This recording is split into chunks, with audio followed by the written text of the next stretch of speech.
নমস্কার বন্ধুরা, Shampa special kitchen with village food চ্যানেলে আপনাদের সকলকে স্বাগত। আশা করি আপনারা সবাই খুব ভালো আছেন। আবারও আমি আজকে চলে এসেছি কিছু উপকারী টিপস নিয়ে। বন্ধুরা, আমাদের বাড়িতে থাকা এমন কিছু জিনিস রয়েছে যেগুলো দিয়ে আমরা আমাদের কঠিন কাজগুলোকে খুব সহজেই করে নিতে পারবো। আর যে কাজগুলোর জন্য আমাদের বাইরে গিয়ে অনেক অনেক টাকা খরচ করতে হতো, সেটা আর করতে লাগবে না। তাহলে চলুন বন্ধুরা, ভিডিওটি শেষ পর্যন্ত দেখে নেওয়া যাক।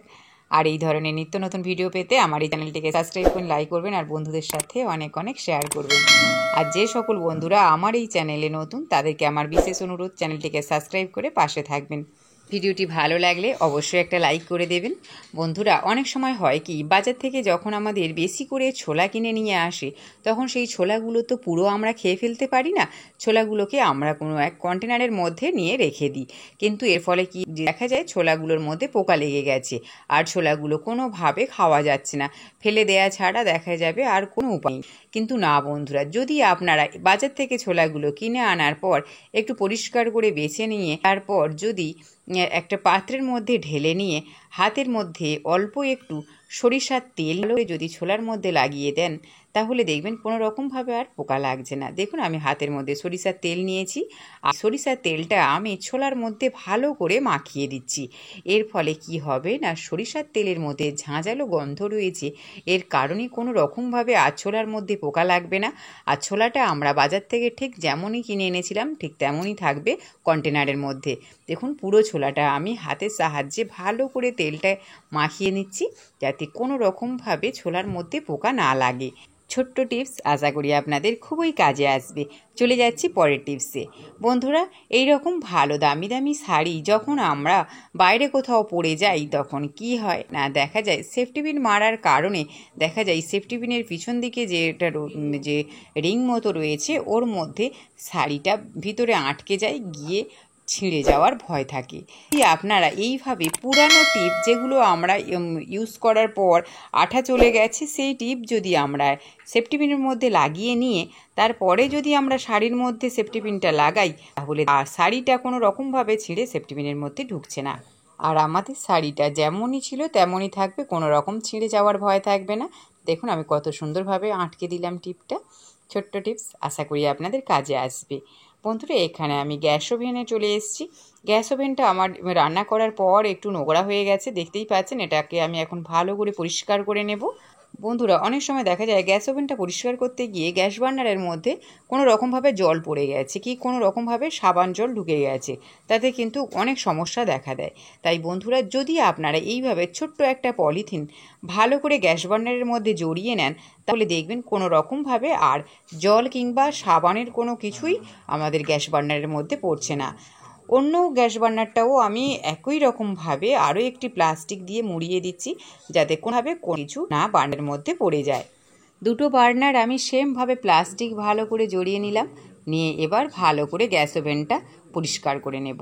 দেখুন বন্ধুরা, আমি এখানে সাবান নিয়েছি বাসন মাজা আর কসবাইট জালি নিয়েছি, নিয়ে ভালো করে গ্যাস ওভেনটা পরিষ্কার করে নিচ্ছি। বন্ধুরা, এর আগে আমার এই চ্যানেলে গ্যাস বার্নার পরিষ্কারের একটি ভিডিও আমি দিয়েছি। আপনাদের যদি প্রয়োজন হয় গ্যাস বার্নার পরিষ্কার করা কিংবা কীভাবে খুলবেন, আমি ওই ভিডিওতে দেখিয়েছি। যদি প্রয়োজন হয় আপনারা আমার ওই ভিডিওটিও দেখে নিতে পারেন। দেখুন, আমি পুরো গ্যাস ওভেনটা ভালো করে পরিষ্কার করে নিচ্ছি, যেটায় যা নোংরা ছিল ভালো করে পরিষ্কার করে নিচ্ছি। বন্ধুরা, প্রায় প্রতিদিনই রান্না করার পর আমি গ্যাস ওভেনটা ভালো করে পরিষ্কার করে নিই, আর বার্নারটাকে ঠিক এইভাবে আমি প্লাস্টিক লাগিয়ে দিই, যাতে কোনো রকমভাবে সাবান কিংবা জল না পড়ে। চলে যাচ্ছি পরের টিপসে। বন্ধুরা, এইরকম দামি দামি শাড়ি যখন আমরা পরে বাইরে বের হই, তখন কি হয় না, আঁচলটা ভালো করে গুছিয়ে সেফটি পিন মারার পর কি হয় না, সেফটি পিনটা উপরে দেখা যায়, দেখতে কিন্তু একদমই ভালো লাগে না। তাই বন্ধুরা, এখানে আমি বেশ কয়েকটা পুঁথি নিয়েছি। দেখুন, ছোট ছোট পুঁথি নিয়েছি ডিজাইন করা। আর এই পুঁথিগুলো যদি আপনারা সেফটি পিনের উপর লাগিয়ে দেন, তাহলে দেখবেন সেফটি পিনটা দেখা যাবে না। দেখুন, আমি এখানে দেখছি আপনাদের কিভাবে পিন আপ করার পর আপনারা পুঁথিগুলো সেফটি পিনের মধ্যে লাগিয়ে নেবেন। এইভাবে আমি পরপর বেশ কয়েকটা পুঁথি লাগিয়ে নিলাম, নিয়ে আমি সেফটি পিনটাকে ভালো করে লাগিয়ে দিচ্ছি। দেখুন, এইভাবে যদি আপনারা শাড়িতে প্লিট করার পর লাগিয়ে নেন, তাহলে দেখবেন সেফটি পিনটা আর দেখা যাবে না, আর কিন্তু দেখতেও খুব সুন্দর লাগবে। চলে যাচ্ছি পরের টিপস। বন্ধুরা, এইরকম দামি দামি ব্লাউজ তো আমরা যখন বাইরে পরে কোথাও যাই, তখন দেখা যায় যে ঘামে ভিজে যাওয়ার কারণে বগলের সাইডটা কি হয় না, ঘামে ভিজে গিয়ে একেবারে দুর্গন্ধ বের হয়। কিন্তু বন্ধুরা, যদি আপনারা বাইরে কোথাও যাওয়ার আগে এইভাবে বগলের সাইডে যদি অল্প একটু ভালো কিছু পাউডার লাগিয়ে নেন, তাহলে দেখবেন কোনো রকমভাবে আর ঘামের দুর্গন্ধ বের হচ্ছে না। দেখুন, আমি এখানে পন্ডস পাউডার নিচ্ছি, আর পন্ডস পাউডার তো কম বেশি আমরা অনেকে ইউজ করে থাকি, আর এর যে পাউডার, এই পাউডারের যে গন্ধটা কিন্তু অসাধারণ। এখানে আমি পন্ডস পাউডার খানিকটা লাগিয়ে নিলাম। অন্য হাতেও আমি সেমভাবে বগলের সাইডে ভালো করে পাউডার দিয়ে দিচ্ছি। পাউডারটা দেওয়ার পর দেখা যাবে যে কোনো রকমভাবে ঘামের দুর্গন্ধ আর বের হচ্ছে না, একটা সুন্দর পাউডারের গন্ধ আসছে। দেখুন, আমি দুদিকেই পাউডার লাগিয়ে নিলাম। এবার এই ব্লাউজটা পরে যেখানে খুশি বেরিয়ে যাওয়া যাবে, কোনো রকমভাবে ঘামের গন্ধ আর বের হবে না।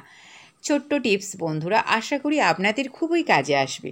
ভিডিওটি ভালো লাগলে অবশ্যই একটা লাইক করে দেবেন। চলে যাচ্ছি পরের টিপসে।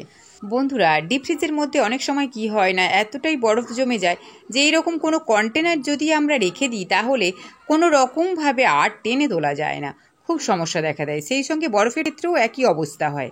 কিন্তু বন্ধুরা, যদি আমরা এইরকম একটা জামা কাপড়ের প্লাস্টিক ভাঁজ করে নিয়ে যদি আমরা ডিপ ফ্রিজের মধ্যে রেখে দিই, তাহলে দেখা যাবে বরফের প্যাড এবং এইরকম কন্টেনার যতক্ষণই থাকুক না কেন, কোনো রকমভাবে আর টাইট হয়ে যাবে না। যখন খুশি আমরা এই কন্টেনারগুলোকে বের করে নিতে পারবো। আর এই কন্টেনারগুলো টানাটানি করতে কিন্তু ফ্রিজটাকে খোলা রাখতে হয়, আর এর কারণে কি হয় না, ইলেকট্রিক বিল অনেকটা বেশি আসে। চলে যাচ্ছি পরের টিপসে। বন্ধুরা, বাজার থেকে যখন কলা কিনে আনে, এইরকম প্লাস্টিকের মধ্যেই তো অনেকেই রেখে দেন। কিন্তু বন্ধুরা, এইরকম প্লাস্টিকের মধ্যে যদি কলাটা রেখে দেন, তাহলে দেখা যাবে কলাগুলো একেবারে গা কালো হয়ে গেছে। তাই বন্ধুরা, এই কলাটাকে যদি আপনারা এইরকম একটা দড়ি নিয়ে কলার ফ্যানের মাঝখান থেকে ভালো করে দড়িটা বেঁধে কোথাও হ্যাং করে রাখেন, তাহলে দেখবেন কোনো রকমভাবে আর কলাটা কালো হয়ে যাচ্ছে না, আর দিব্যি কলাটা একদমই ভালো আছে। আপনারা বেশ কয়েকটা দিন রেখে কলাটা খেতে পারবেন। দেখুন, আমি কলাটা ভালো করে বেঁধে নিয়েছি, কলার ফেনাটা। এবার আমি এটাকে একটা জায়গায় হ্যাং করে রেখে দিচ্ছি। দেখুন বন্ধুরা, আমি কিচেনের একটা জায়গায় হ্যাং করে রেখে দিলাম। এবার দেখা যাবে কলাটা কিন্তু আর বেশি কালো হবে না, আর বেশ কয়েকদিন ভালো থাকবে। ছোট্ট টিপস, আশা করি খুবই কাজে আসবে।